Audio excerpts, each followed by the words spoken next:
आजचा जो कार्यक्रम आहे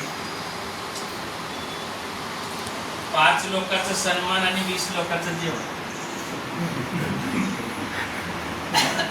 सन्मान 5 लोकांचं, जेवण 20 लोकांचं. तुम्ही समजताल हे काय 4 तासाचा कार्यक्रम. हे म्हणजे छोटंसं कार्यक्रम आहे, पण माझ्या आयुष्यातलं माळी समाजातलं इंटेलेक्च्युअलचा हे पहिला कार्यक्रम.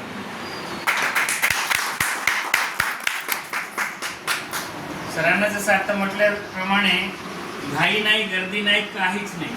18 वर्षी तर बिलकुलच नाही. कारण इथं बसलेले सर्व माळी समाजातले मेधावी वर्ग बसलेला आहे.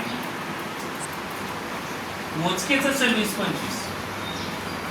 तरी पण आज हा एक आगळा वेगळा कार्यक्रम घेण्याचा उद्देश बी खरं तर मला वाटत नव्हता.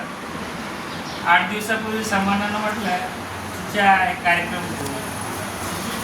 आज मला एक इम्पॉर्टंट शेतातलं काम होतं. तर ठीक आहे म्हटलं, ते शेताचं काम चालूच राहील, ते वैयक्तिक आहे. पण त्यांनी जे म्हटलं बरोबर आहे. कारण तिघांचं अपॉइंटमेंट झालं होतं. त्यांचं LV स्टेडियममध्ये मुख्यमंत्र्याच्या समोर बी 30,000 लोकांच्या कार्यक्रमात आपण सहभागी झाले. त्यांचं सत्कार सन्मान झालं, त्यांचं अपॉइंटमेंट झालं, सगळं झालं. पण त्यांचं सन्मान समाजातर्फे झालं आणि नवीन 2 जेल पण समाजामध्ये आले. खरंच त्यांचं सन्मान सत्कार झालं पाहिजे. ठीक आहे म्हटलं, आधी आपल्या समाजातले जे प्रमुख आहे आधी त्यांची स्वीकृती घे. त्यांच्याकडून जर होकार मिळलं मग त्या 5 जणांचं अपॉइंटमेंट घे. त्यांचं जर टाईम भेटत असेल तर आपण फक्त 20च लोक